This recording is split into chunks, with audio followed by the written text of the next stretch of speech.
And what I'm going to share with you now is a tool I first learned from Reg Athwal, a speaker based in Dubai.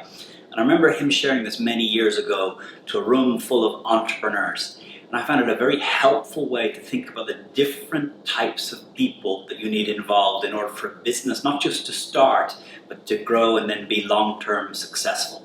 How to build an effective team as an entrepreneur. Reg told us that there's 8 characters that you need on a successful business so that it can really scale. But those different people come in at different moments and they bring different qualities to the team. So any business idea, any entrepreneurial business, first starts with one individual who we will call the visionary. The visionary is an individual who has ideas. Every day they have ideas. They pick up this pen, they look at this pen, they think, oh, imagine if this pen could draw in different colors. They pick up a stapler and they could see different ways of using it. They look at a toaster and they think, oh, imagine if we had a toaster that had 3 slices to make toast. Everything a visionary looks at, they see a way that they could make it better. Now, the great thing about a visionary is they see possibility, they see ideas. The problem with a visionary is they never get down to the work of building any of their ideas. Because every day what excites them, what interests them, is to see the next thing. So visionary alone will not make it very far. What needs to happen is that visionary needs to meet a second character. This second character we call a mechanic. And a mechanic is a person who loves tinkering in their garage, loves making things, loves hands-on metal, hands-on Lego making things. And when the mechanic meets the visionary, and the visionary explains to the mechanic his idea, that imagine if this pen could draw in 3 colors, the mechanic goes, and disappears into his garage for a couple of days. And a few days later, the mechanic comes out of the garage and he's got a prototype of the idea. It's ugly, but it works. And it begins to show people how the visionary's idea might work. So a visionary meets a mechanic, we now have a prototype. And that prototype, if it's just left in the hands of the visionary and the mechanic, the visionary is going to go and have new ideas. The mechanic is going to go back into the garage and begin tinkering with the next thing. So they need a third individual to join this in order for this prototype to be known to the world. This third person you might call a marketer, but I'm going to call it the Richard Branson. Now, Richard Branson is not a visionary, doesn't have ideas, doesn't spend all his time imagining different ways of improving the world. He's not a mechanic, he doesn't go into his garage and tinker and create prototypes. Richard Branson, when he sees a prototype, he knows just how to get the photo opportunity on the front page of every newspaper in the world so the world knows that it exists. So Richard Branson is a marketer, and he's very good at taking this prototype and knowing how do we put it in front of people who might need it. So if Richard Branson joins this team, if this marketer joins the team, now the visionary's had the idea, the mechanic has made the prototype, and now the marketer is wonderful at getting it known by people, getting known by the possible people who might buy this prototype. Now, the problem here is that Richard Branson is more interested in big high-profile marketing events than actually selling anything. So if you leave Richard Branson in, the whole world is going to know about it, but no one's going to buy a single one of these objects, your products. So we need the fourth character to come in, to join this team of 3 and add something very important at this stage. So at this stage, the visionary has the idea, the mechanic has made the first prototype, the marketer has helped the world know that this exists, but we're not closing deals yet. And for this, we need the fourth personality. This fourth personality, called the networker. A networker is someone who loves people, someone loves connecting to people. They go to a conference and they come back with 15 business cards, and on the back of the business card is written the birthday, what they love to do, the names of their kids. So the networker is a connector one-to-one. They connect with individuals. And if this networker joins this initial team of our visionary, our mechanic, Richard Branson, the networker can now start making deals. because the world knows about it, but we need the networker to go one by one out to potential clients and start closing deals. And what the networker loves more than anything is making other people happy. So the networker loves going and visiting a client who has a need for this product and helping them see how their pain can go away. The problem with the networkers, they so love their clients that if they close 10 deals, every one of those deals is going to have massive customization. One client wants it in purple, another client wants it 2 foot long, another client wants it this tall and fits in the back room. And the networker says yes to everything. The good thing is deals are starting to come in. We're starting to make sales. We're starting to generate some revenue coming in. The problem is that every one of the deals that this networker is closing are custom. They require extra work. And now the mechanic, the visionary, Richard Branson are sucked in to custom making everything that they're making.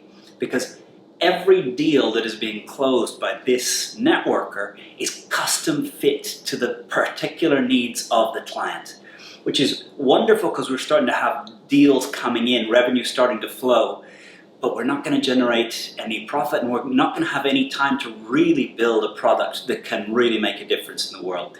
So at this stage, if we stay with these four, what you're going to have is a business that just ticks along year after year, money coming in, but they never have the scope to scale and grow.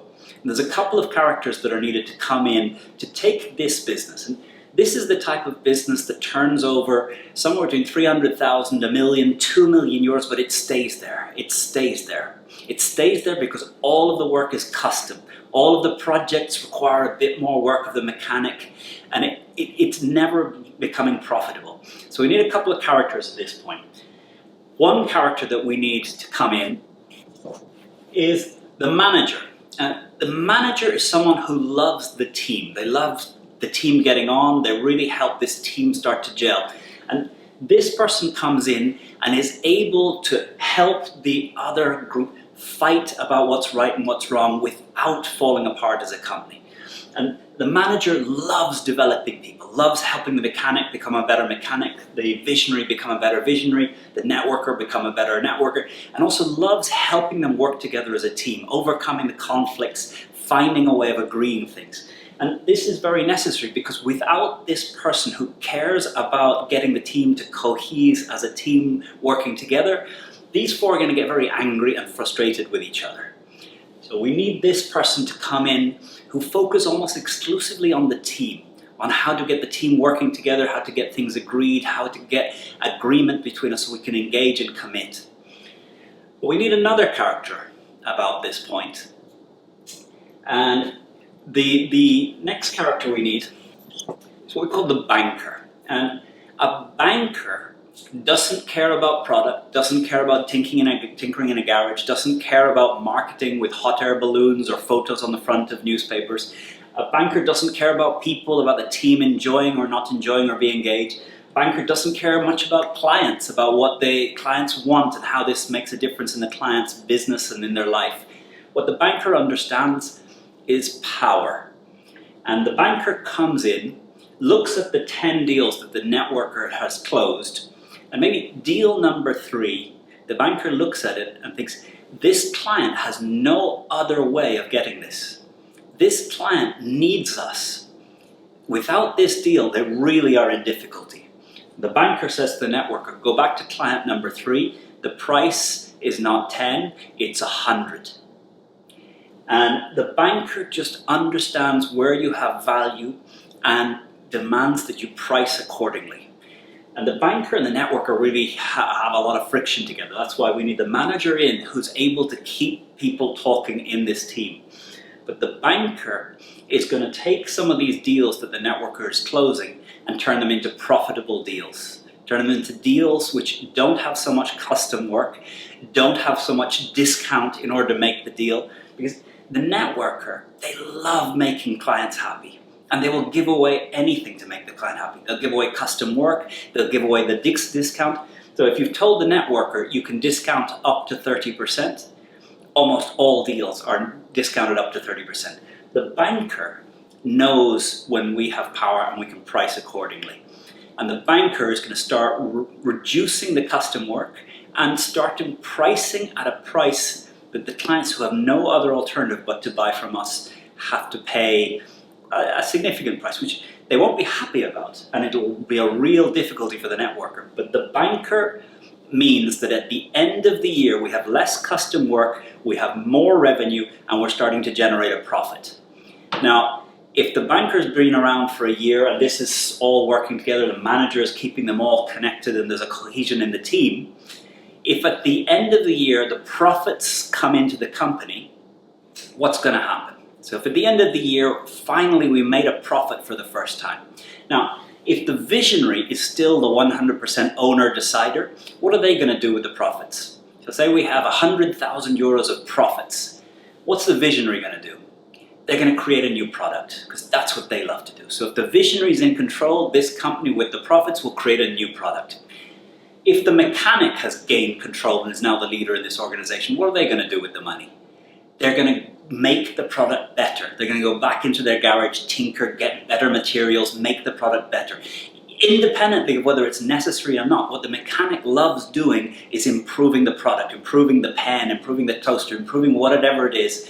And the mechanic will always put the resources into making the product better. If our marketer, Richard Branson, has become the person that is now in control, leading the organization, where are they going to put the profit? They're going to hire a hot air balloon. They're going to hire a Virgin Airlines and brand it with the company's name. They're going to do a Super Bowl ad, because what they want is publicity. They want everyone to know about them. This marketer is a one-to-many, and the more people they can let know that this exists, the happier they are. So in the hands of our Richard Branson, they will put all of the profit into publicity, into advertising, into big events. Imagine our manager has become now the leader, the decision maker. Where will they put the money? Well, they'll call Harvard Business School and they'll ask Harvard, would you put together an employee development program for each of our team? They will spend all the money on leadership development, on skill development, on improving conditions at work. And maybe some of that's good, but their focus will be so complete that it won't be a thoughtful allocation of capital. If the networker has now become the control of the business, the decision maker, what will they do? Well, they'll take all the profit and they'll buy expensive gifts and send them out to all of the clients who bought from us over the last year. They'll do personalized stuff. They'll spend the money to make people happy. If our banker gets the money, what are they going to do? Well, they're going to stick it in a bank account and start negotiating with the bank for higher interest rates. They're going to use power. They're going to use the money to gain power. So we need another role once profit starts to be generated by a business. And this role I call the Warren Buffett. Now, Warren Buffett is not a visionary, doesn't have ideas, he's not a mechanic, he doesn't go to the garage and tinker, he's not a Richard Branson, he doesn't do marketing and publicity, he's not a manager, he doesn't look after development needs and leadership team building, he's not a networker in terms of generating sales for the business, he's not a banker. What Warren Buffett does better than anyone on the planet is allocate capital effectively. What Warren Buffett is needed for this individual that plays the role of the Warren Buffett is the profits that have now been generated. If 100,000 is made in profit, what this personality is able to do is listen to what the visionary would do, listen to what the mechanic would do, listen to what Richard Branson would do, listen to the manager, listen to the networker, and take a very good decision about where to allocate capital for the best future for this business. And this individual is just good at allocating capital where it can make the greatest difference. And it's an important role to have, because without this role, each of these people have a favorite place to put it. And all the money will not be allocated effectively. It'll be allocated to what's their favorite type of activity to do. We need somebody who has an objective view of where the money needs to go. So maybe this Warren Buffett character comes in, listens to what the visionary would do, listens to what the marketers would do, listens to what the sales teams would do, and takes a decision that 20% is going to go to the mechanic, 80% is going to go to the networker, because that's what the next year's need of capital allocation to make this business really become what it could be.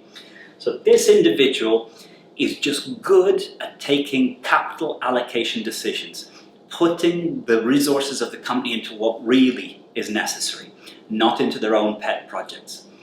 And this group of people can build a business that reaches 70, 100 employees, but it's eventually going to reach a point where it can't grow beyond 70 to 100 employees, because there's another character that's needed for the real scale up of a business. These characters are wonderful for building an entrepreneurial business where everyone knows each other, where there's a lot of trust. But as you start to go beyond 100 employees, not everyone knows each other, and something else is necessary. And this final character we call the Baron. And the Baron is this idea of a medieval duke or baron in his castle, and all he does is count the gold. He doesn't worry about how the gold is being generated, he just counts the gold. And the Baron cares about the movement of cash through the business. The cash is accounted for, cash is collected on time, cash moves rapidly through the system, and it's systematically allocated. And what the Baron does is move the business away from ad hoc procedures and working on trust to start to establish systems so that the movement of cash through the business is absolutely under control.